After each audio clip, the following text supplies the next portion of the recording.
In the news. Tinig ng Pilipino para sa Pilipino. Isang paglilingkod sa bayan ng ating palatuntunan. Public service. For the Filipino people, of the Filipino people, and by the Filipino people. Ugnayan natin. Ugnayan, pakinggan. Dito lamang yan sa ating Fun Saturday tuwing Sabado. Fun Saturday Live.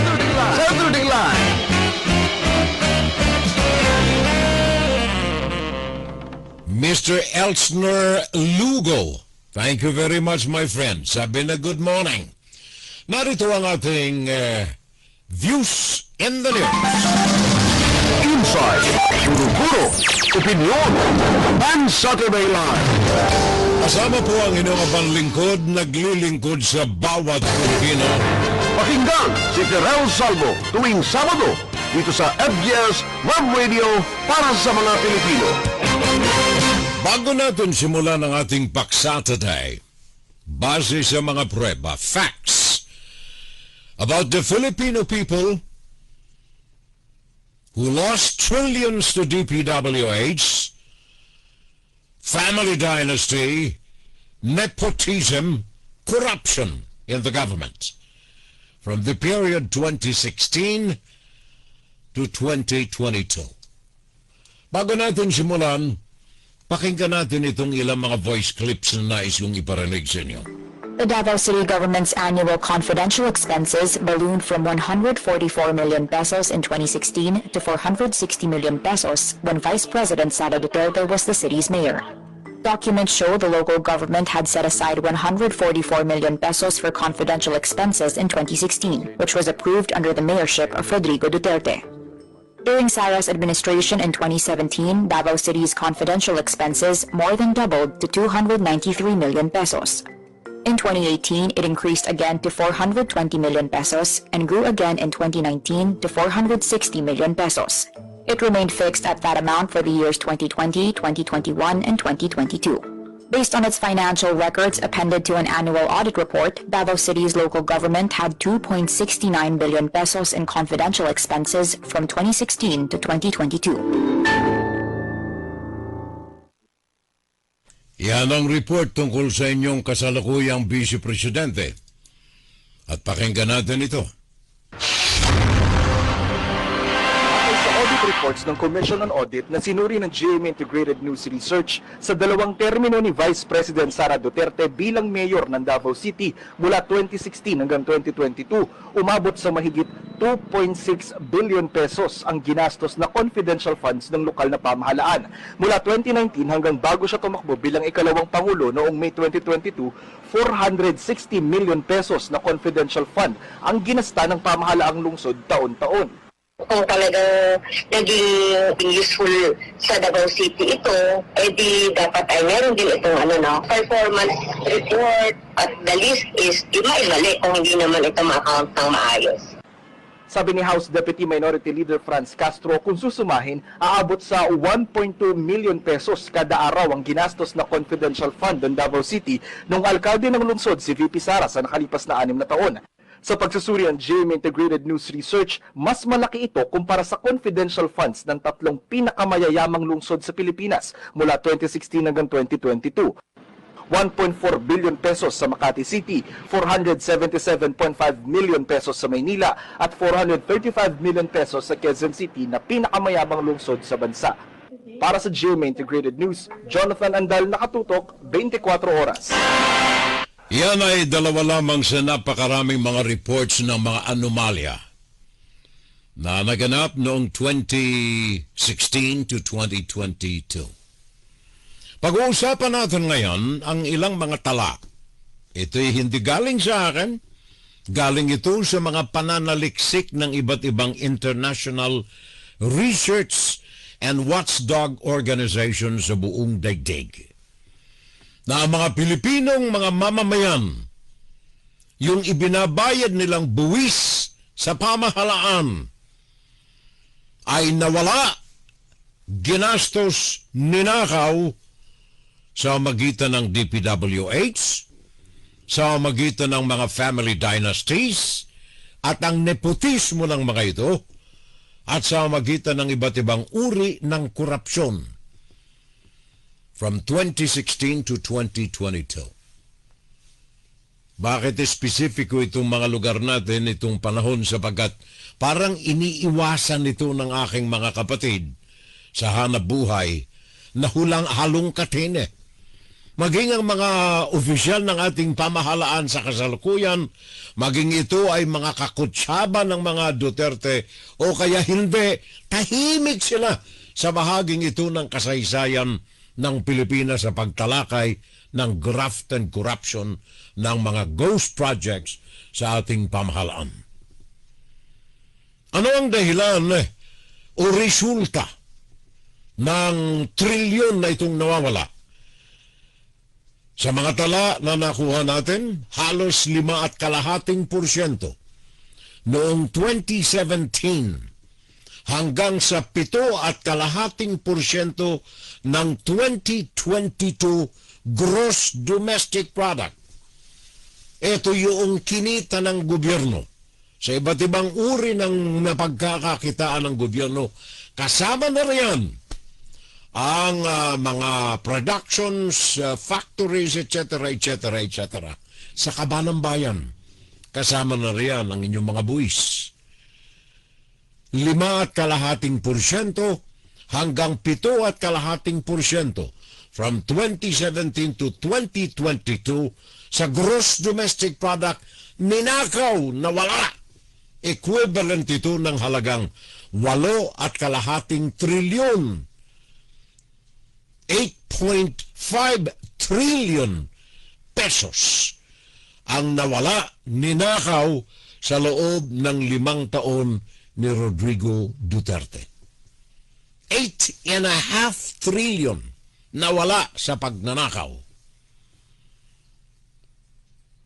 At sangkot dito ang inyong Vice Presidente at sangkot dito ang kanyang kapatid na inyong Congressman Pulong Duterte.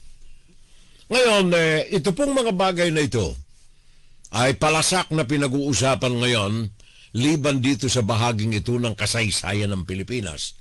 Kaya nais kong talakayin today. In consonance with the magic words of Ferdinand Marcos Bongbong Jr. Mahiya naman kayo. Hindi ho tayo pro Marcos, tayo ay evenly distributed ang ating pakiusap sa publiko when it comes to politics in the country. In fairness to everybody. Kumbaga, sabi ng tatay ko, purihin mo yung talagang kagalang-galang at ibulatlat mo sa taong bayan ang kasukal-sukalan na ugali ng tao bilang isang mamamayan. Kaya dito sa issue ng corruption, salamat. Saludo ako kay Marcos, kay Bongbong Marcos. Kahit na pati ang kanyang administrasyon ay nayanig, malakas ang kanyang loob na isigaw sa taong bayan, sa kanyang SONA, mahiya naman kayo. Tandaan ang petsa, July 28, 2025. SONA ni Bongbong Marcos, mahiya naman kayo.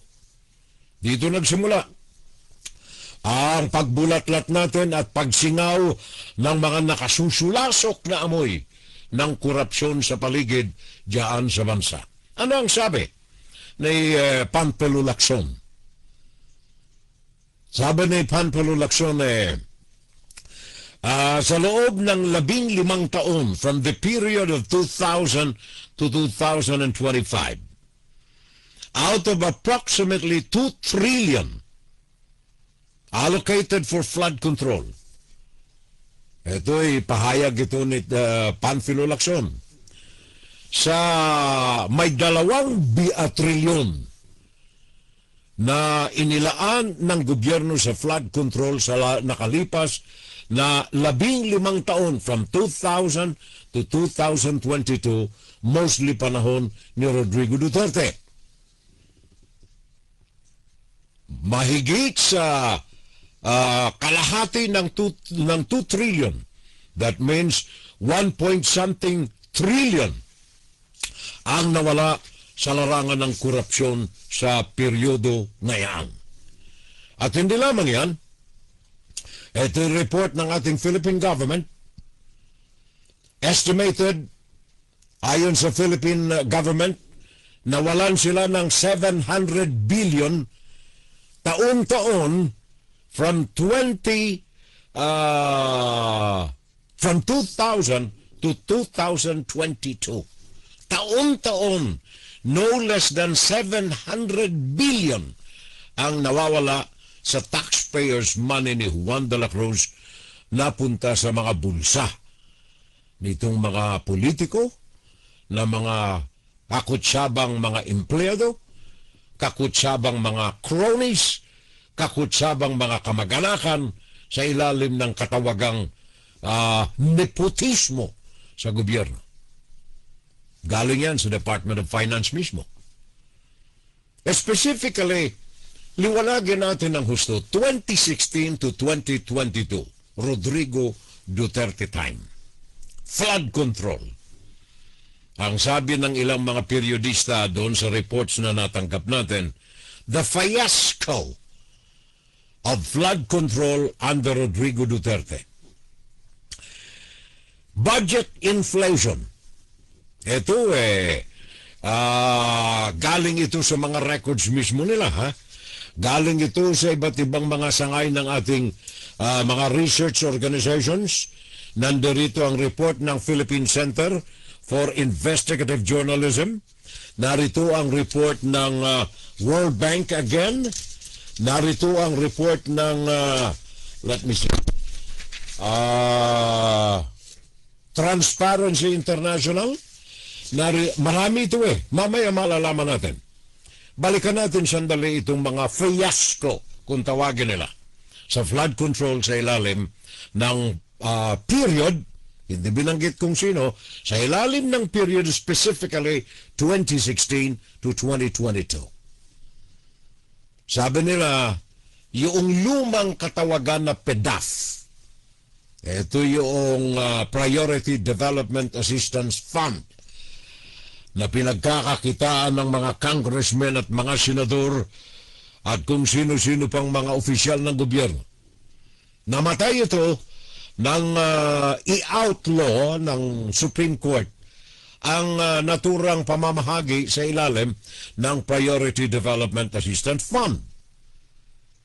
2016, ipinanganak ang bago. Number 1 dito ang budget inflation, kapalit ng katawagang PEDAF noong araw.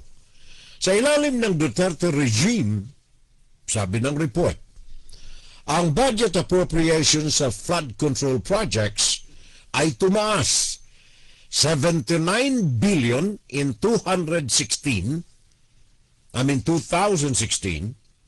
panahon ito from 2016 to 2022, pakinggan ninyo. Ang malaking pagtaas ng budget inflation, ang taguri nitong research group na ito. 79 billion ang itinaas noong 2016, taas as against noong last period ni Pinoy Aquino. So pumasok ang 2016. Tumaas ang budget 79 billion on top of the original. That's 2016. Pagkatapos ng 2016, 2017 hanggang 2021, naging 200 billion ang patong sa mga original na mga budget ng gobyerno.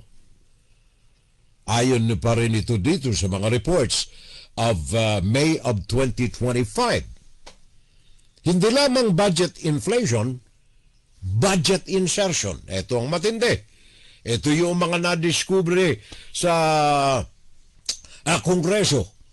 Ito ang nagpamukha sa mga pagkaltas ng mga senador, ng mga congressmen, ng kani-kanila mga budget. liban pa sa mga 25%, 15% na mga karagdagang kaltas para sa kanilang mga bulsa. Budget insertions. Sa report na tinanggap natin from DPWH, ayon dito, ang National Expenditure Program or NEP ng gobyerno ay natuklasan ang maraming mga insertions na ipinasok ng mga congressmen ng mga senador dito sa National Expenditure Program bago pa man maipasok ito sa kamay ng Malacanang. Report ito ng ating Philippine Center for Investigative Journalism. Lost in a clear conflict of interest sa pagitan ng taong bayan at sa intereses personal ng ating mga politiko. Dahil nandito ay nabulgar ang mga kaaliwas-wasan simula sa mga katagang mahiya naman kayo ng inyong presidente sa kanyang talumpati nung tumalikod na taon. According to reports, those who have illegally received campaign finances and donations from public works contractors, ninakaw ang pera ng taong bayan at napunta sa bulsa ng mga miyembro ng ating Kongreso. 18 mga miyembro ng 20th Congress ang mga pangunahing personalities na natumbok dito sa mga insertions na ito. Ayon sa mga tala na nakita ng report ng PCIJ at saka ng Punong Bayan noong 2025. At hindi lamang yan, hindi lamang itong insertions, hindi lamang itong inflation sa budget, kundi yung mga pinarantado na mga public works infrastructure projects. Rigged system of infrastructure bidding. Tingnan naman ninyo, yung mga kumpanya ng mga diskaya, aktibo sa isang bidding, isang project, 8, 9 sa kanyang mga construction companies. Kaya nga, ba't alin doon ang manalo, panalo pa rin ang mga diskaya. Rigged system of bidding in the infrastructure projects of the government. Isa ito sa mga nakakaltasan, isa sa mga paraan na manakaw ang 8.5 trilyon pesos na nawala sa kaban ng bayan sa panahon ni Rodrigo Duterte from 2016 to 2018. Rigged system of infrastructure project. Yan ay hindi maisasantabi natin sapagkat ang ating mga vigilante na mga media men ay naandyan nakaagapay dito sa paghantad ng mga pagnanakaw na ito. Liban na lamang kung medyo bias din ang ating mga kapatid sa hanabuhay. Bakit hindi nahahantad ang bahaging ito sa kasaysayan ng pagnanakaw ng pera ni Juan de la Cruz? Simula nang pumutok ang mahiya naman kayo, bakit wala akong naririnig na mga reports tungkol dito? 2016 to 2022. Several systemic methods, sabi ng report na ito, ang nadiskubre sa panahon ni Rodrigo Duterte, but ang ating mga kapatid sa hanabuhay tahimik sa mga kaaliwas-wasan na ito. All they have for the public, yung mga ghost projects, mga congressional insertions, mga kickbacks, mga contractor monopolies, sa panahon ni Marcos na lamang nagsisimula. Well, kasalanan din ni Marcos, sabagat yung kautusan ni Marcos, ihantad ninyo ang mga anomalya sa kickback, ghost projects, congressional insertions, contractors monopoly, ilantad ninyo sa panahon na ako'y naupo bilang presidente. Kaya, nagpiesta. Nagpiesta yung mga nagnakaw noong 2016 hanggang 2022. Paminsan-minsan na babanggit na ang mga diskaya ay nagtampisaw sa pera ng taong bayan noong 2016 lamang, noong madulas si Sara Diskaya na nagsimula silang umalwal sa buhay sa kontrata ng gobyerno noong 2016. From 2016. The Diskaya family. 16 billion ang kinita nila noong 2021. 2015, nagsimula lamang ito sa 99 million. 2014, wala silang kinita. Pumasok si Mr. Rodrigo Duterte 2015, 2016, nagsimulang magtampisaw sa pera ang mga diskaya from 99 million in 2016, naging 16 billion. B as in boy in 2021. Panahon ni Rodrigo Duterte. Kanina nabanggit ko itong mga cronies, favored few na kung tawagin natin ay nepotismo sa gobyerno. Isa ito sa mga halimbawa sa panahon ni Rodrigo Duterte. Nepotism, mga friends, mga relatives na binigyan ng ekstrang pabor. Mahimas lamang. Umuo lamang. Yes na yes ka lamang. Kagaya halimbawa ng kanyang alalay na ngayon ay senador. Ang pamilyang may-ari ng CLTG Builders. Nepotism.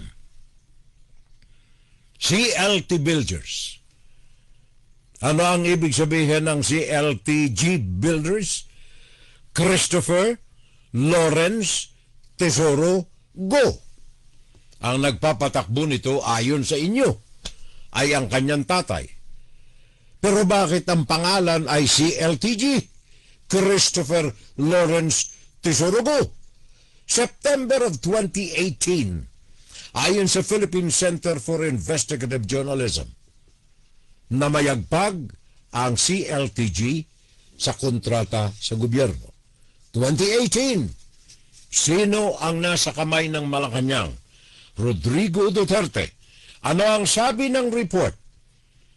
How President Rodrigo Duterte poured billions of pesos in infrastructure funds sa kanyang rehiyon sa Davao. And most of the infrastructure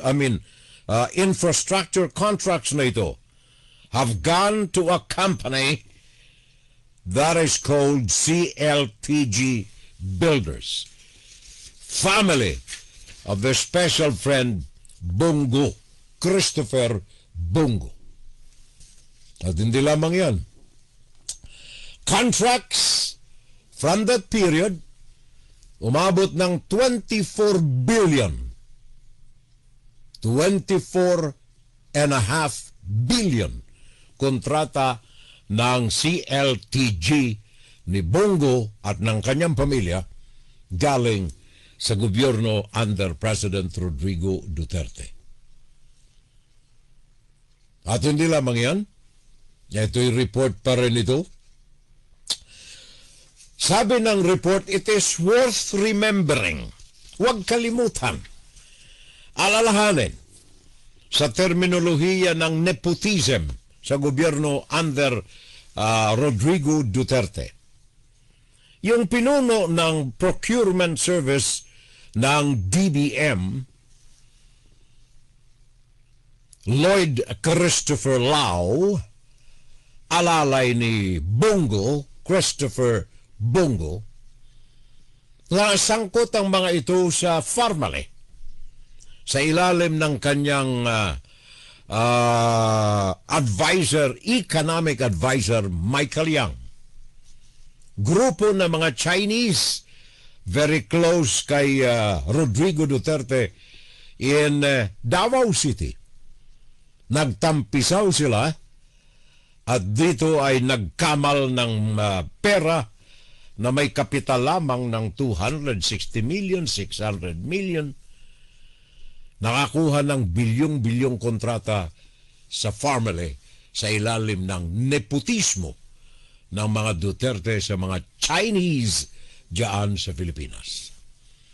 Well, hindi lamang mga Chinese. Remember ngayon, nepotism during the time of Rodrigo Duterte. Hanggang ngayon naandyan na mamayagpag sa Senado, sa Kongreso. Naandyan ang kanyang mga alalay. Ang isa riyan ay pinasasahod ninyo buwan-buwan pero hindi pumapasok sa trabaho.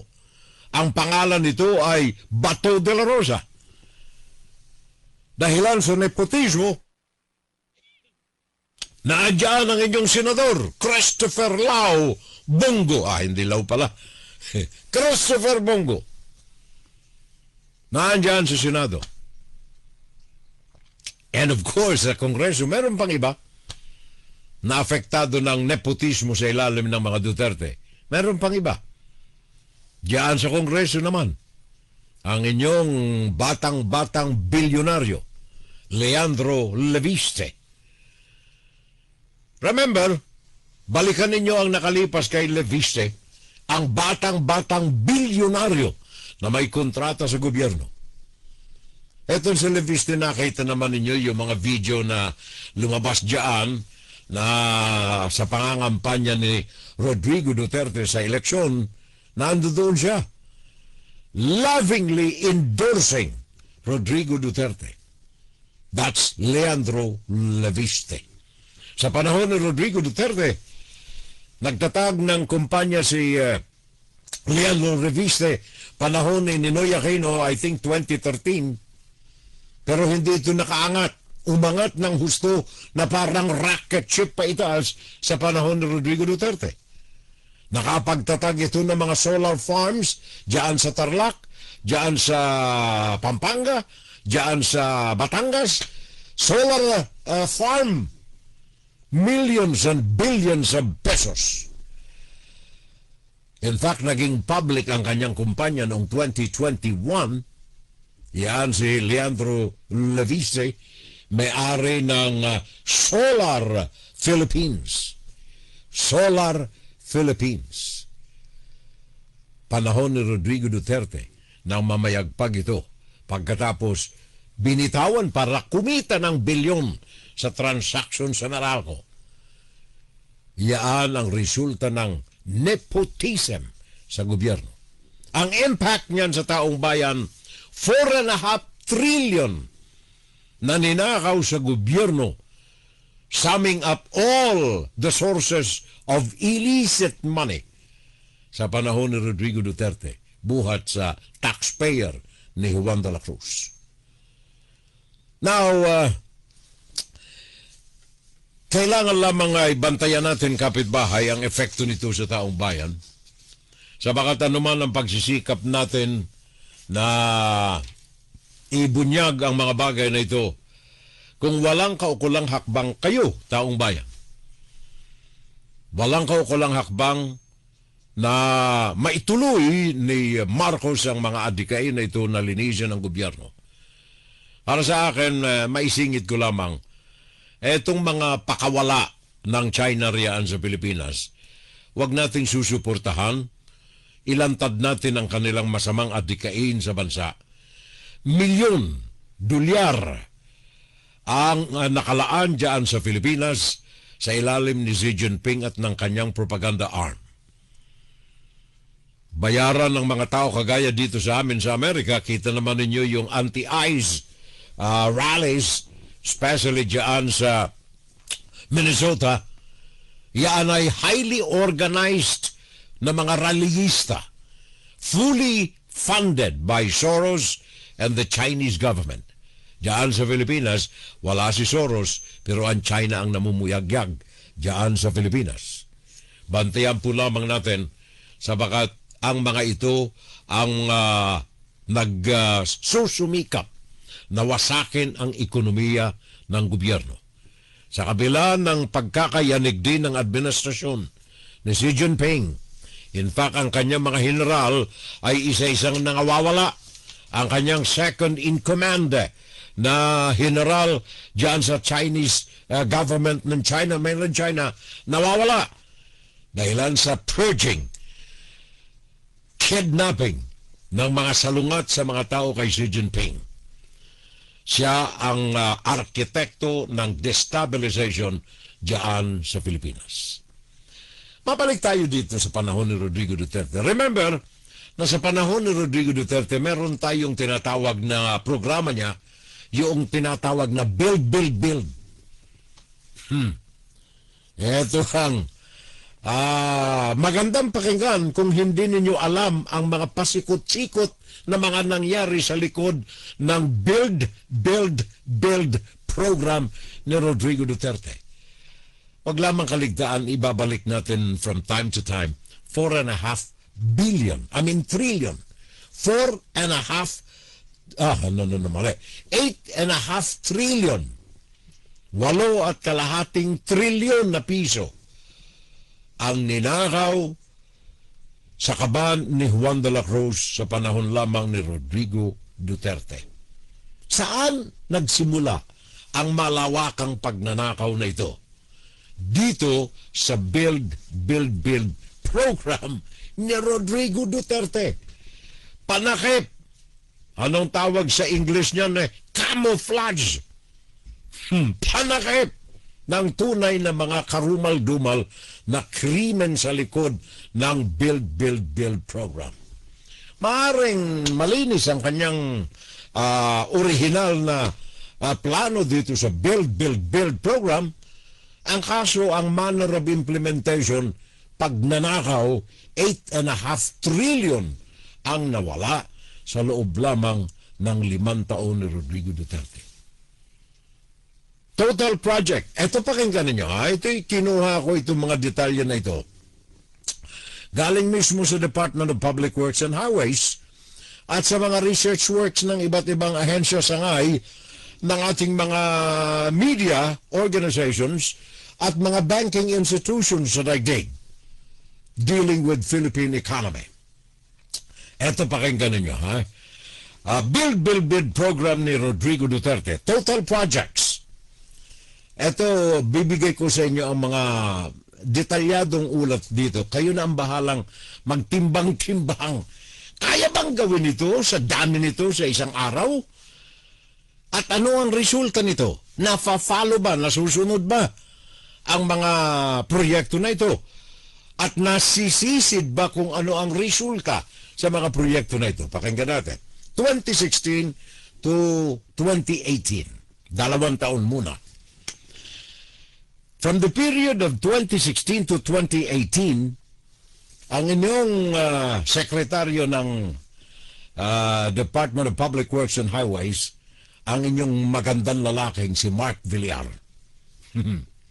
Sabi ni Mr. Rodrigo Duterte, ito ang aking kukuning sekretaryo ng Department of Public Works sapagkat milyonaryo na ito Hindi na ito magnanakaw, milyonaryo na Hindi niya kailangan ng pera.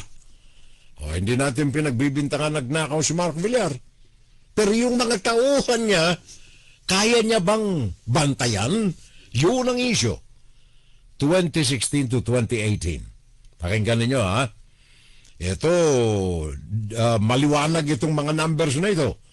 Average projects of DPWH awarded monthly, buwan-buwan, from 2016. Bawat isang buwan ay may mga proyekto ang DPWH na inaaprubahan na simulan ng mga contractors. 1,833 projects sa bawat buwan. Noong 2016 hanggang 2018, buwan-buwan, 1,833 projects ng DPWH ang pinagkakaloob, awarded to contractors. O kaya, bawat araw, mandala mo ang number bawat isang araw, 8 hours a day ang working ng schedule ng gobyerno. 6 na pong proyekto ang inaaprubahan ni Mark Villar o ng DPWH sa bawat araw. I-divide ninyo yung 60 by 8 or 8 hours, 60 projects by 8 hours. Ilang proyekto ang inaaprubahan nila bawat oras sa isang araw sa 2016 to 2018? Kaya bang isupervise ito? Ang reklamo ni Dizon ngayon, walang tauhan na inabutan siyang sapat sa DPWH upang magampanan ang monitoring ng mga proyekto na ito. Maaring totoo na inaprubahan nila araw-araw 60 projects per day ng DPWH, pero nabibigyan ba ito ng maayos na supervision? Pagbabantay, nagawa ba ito? Natapos ba ito? Nakolekta na yung pera? Magkakano ang involved na pera rito sa mga projects na ito? In 2018, dito muna tayo sa 2016. 2016, sinimulan ang 6 na pong proyektong aprobado araw-araw or a total of 1,833 projects per month na inia-assign sa contractor. 2016. 2017, nangolekta na. Yung mga contractor na ito, 2017, 1 year after, magkakaano ang nailabas ng gobyerno na ibinayad sa mga contractors na ito in 2017? 455 billion. 455 billion in 2017 at saka noong 2018 nagbayad ang gobyerno 638 billion sa mga proyektos na ito. Well, yan ay mga flood control lamang yan.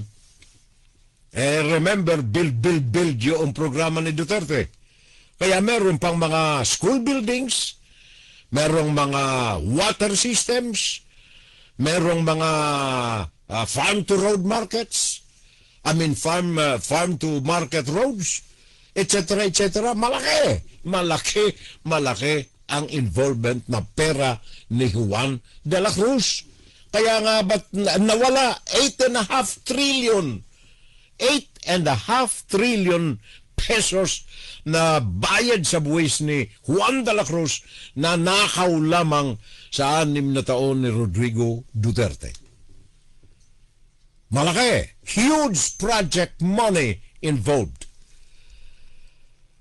In fact, ayon dito sa report ng gobyerno ito about 5.5%, 5.5% noong 2017 hanggang 7.5% noong 2022. Okay? So tandaan ninyo, 2% ang itinaas in a period of 5 years. 2017, 5.5%. Umakyat to 7.5% noong 2022. Ano ito?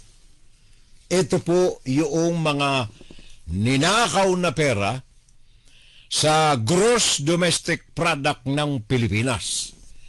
Kumita ang Pilipinas sa isang taon, 2017, kumita ang Pilipinas.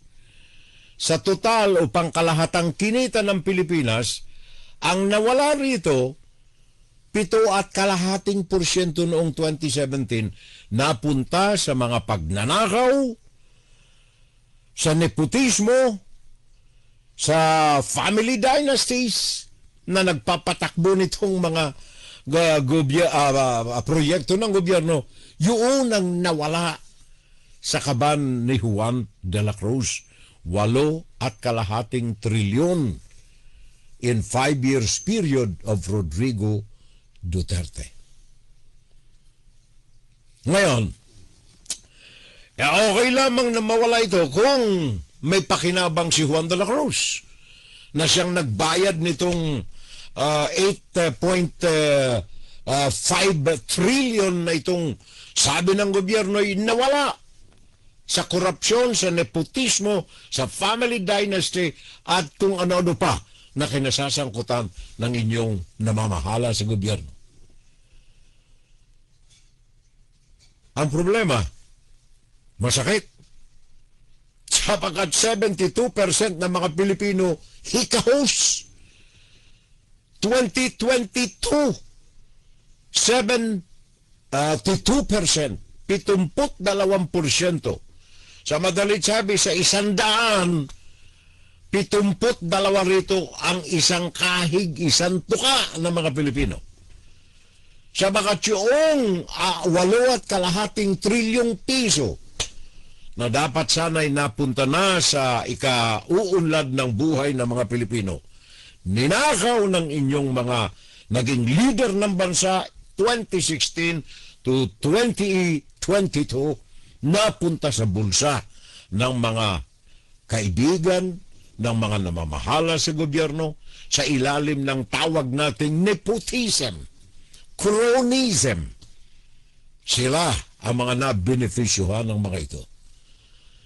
Poor planning and monitoring, wala sa nakalipas na 2016 to 2022. Poor planning and monitoring of build. In fact, yung pinangako ni Xi Jinping na sandamakmak na dolyar, walang nakarating sa Pilipinas. Walang nakarating. Wala pang 1% ang tinanggap ng administrasyon ni Duterte sa kanyang mga ipinangako galing kay Xi Jinping. Ang isa lamang itinayo riyan for propaganda purposes, yung tulay sa Binondo. That's it. Tulay sa Binondo. Propaganda. Nasa hantaran ng mga kamera ng mga periodista. Alay ng China kay Rodrigo Duterte.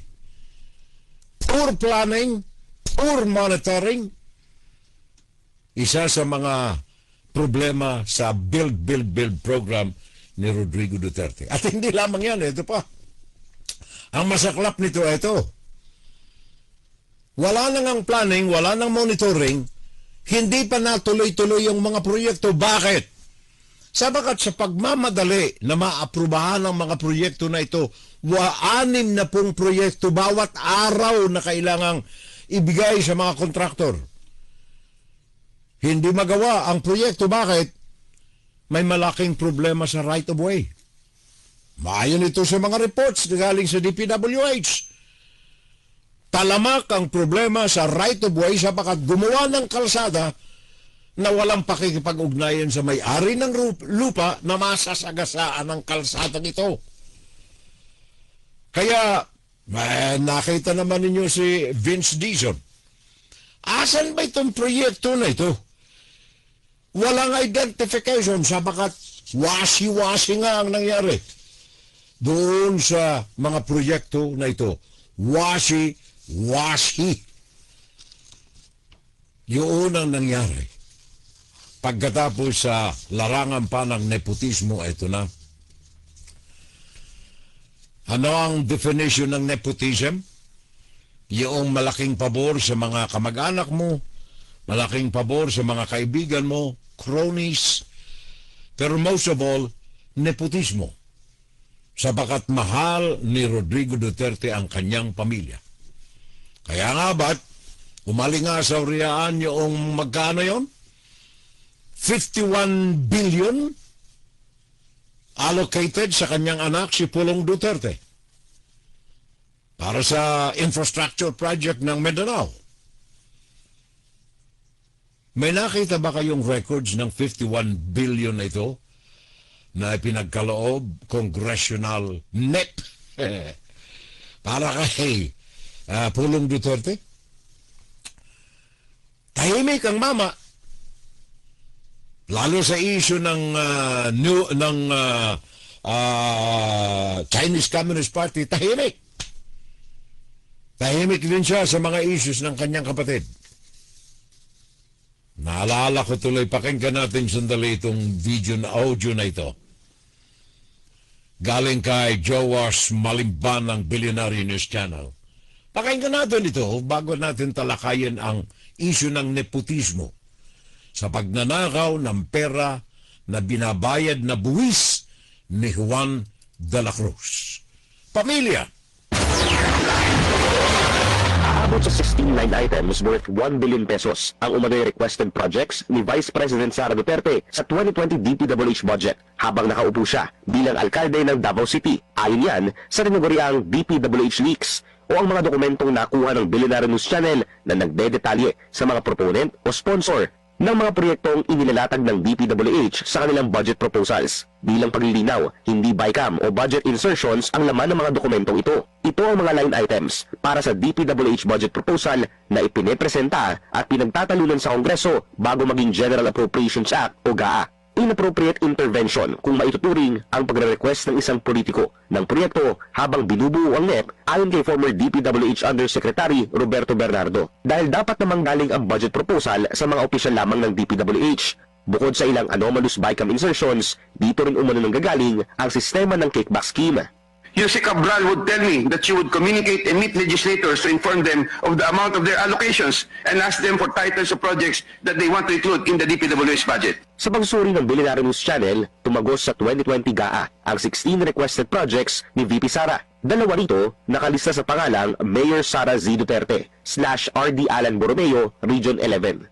Road projects ang lahat ng mga line item. 15 ang makikita sa Davao City, samantalang isa naman sa Davao del Sur. Bukod kay VP Sara, nakita rin namin ang pangalan ng kapatid nito na si Davao City Representative Paulo Duterte. 16 line items din ang umano'y requested ng kongresista na aabot ang halaga sa mahigit 764 million pesos. 14 ang kumpirmadong lumusot sa GAA. Ang 3 million pesos rehabilitation ng isang multipurpose building sa Davao City, nakita naming may kaparehong budget sa 2020 GAA. Pero completion na ang nakalagay dito at hindi rehabilitation. Ang isang 149 million peso road project naman sa Davao City, tila nahati sa dalawa pero napunta pa rin sa iisang kontraktor. Lahat ng proyekto matatagpuan din sa Davao City. Samantala, 4 na proyekto rin ang nakalista kung saan ang nakalagay na proponent ay si former presidential spokesperson Attorney Harry Roque. 2 ang tumagos sa GAA worth 2 million pesos each. Ang 4 na requested items ay matatagpuan sa Ifugao, Batangas, Cavite at Laguna.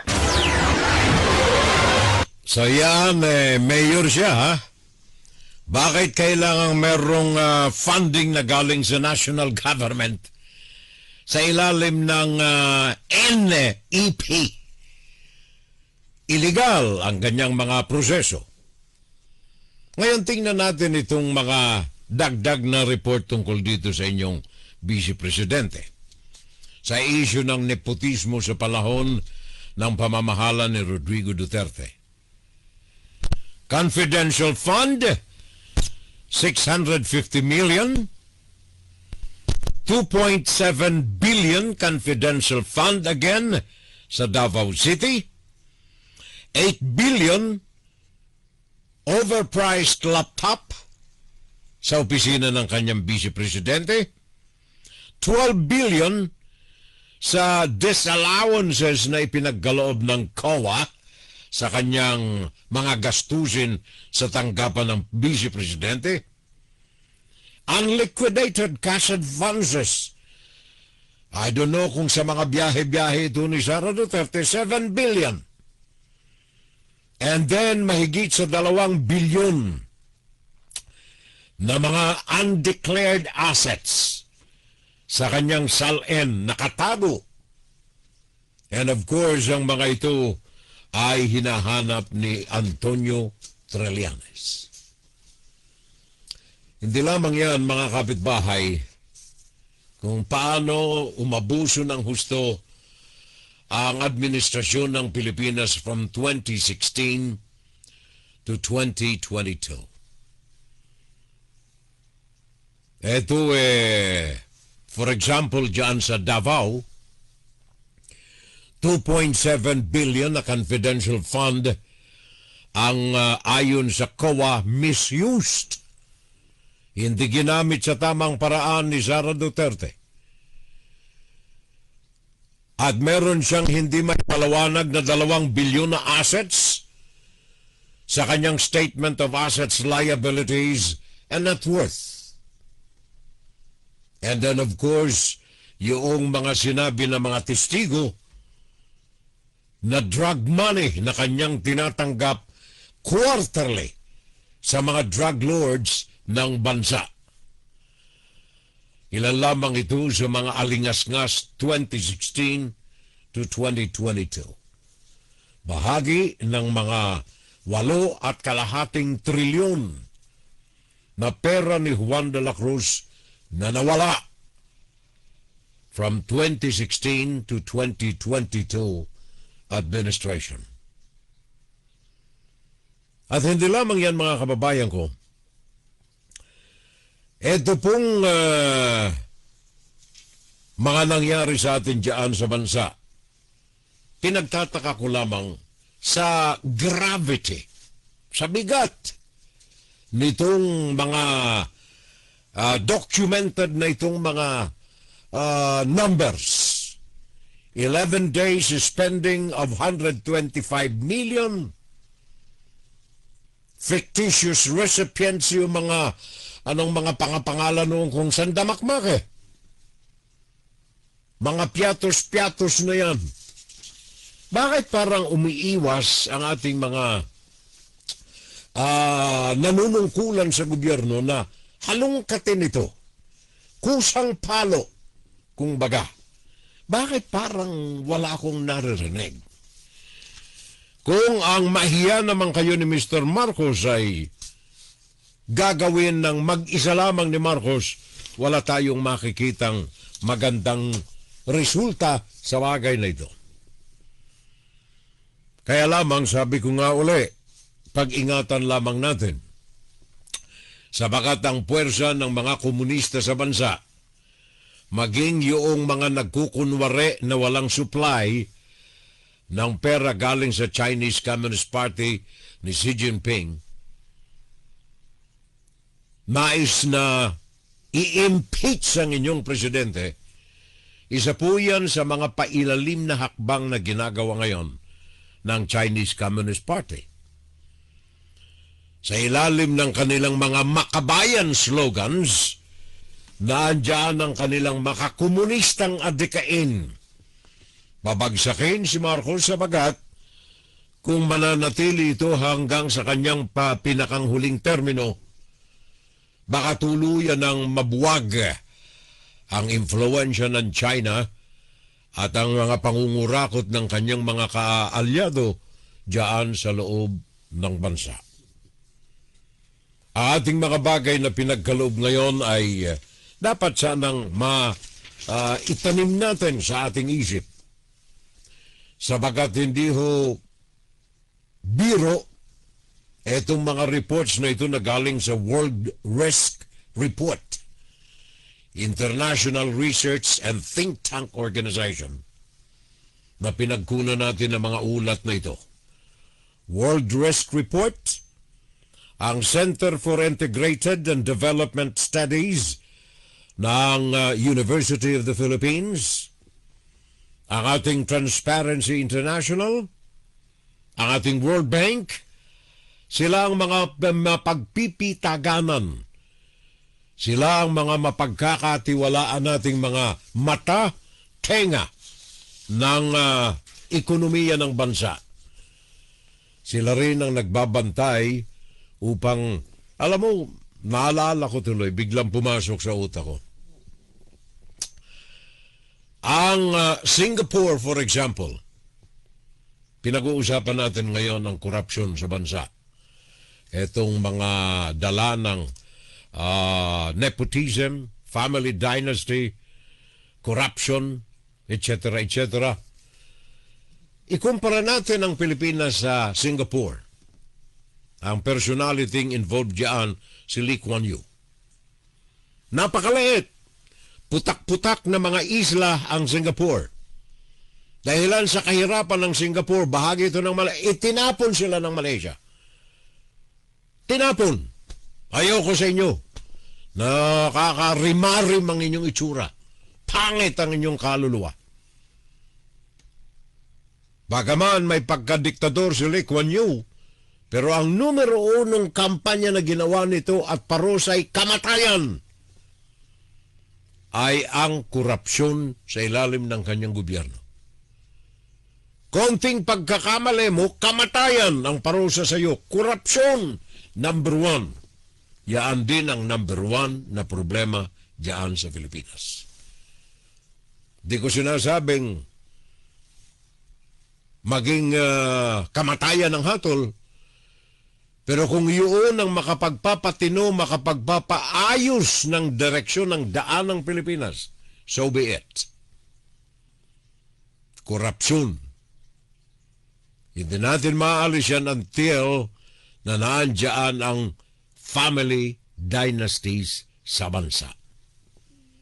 Kung magagaya lamang natin ang bawat apak na dinaanan ng Singapore tungo sa estado na kanilang kinalalagyan ngayon, ang Pilipinas finally ay masasabi nating tunay na Pearl of the Orient. Inside, Guro-Guro, Opinion, and Saturday Live.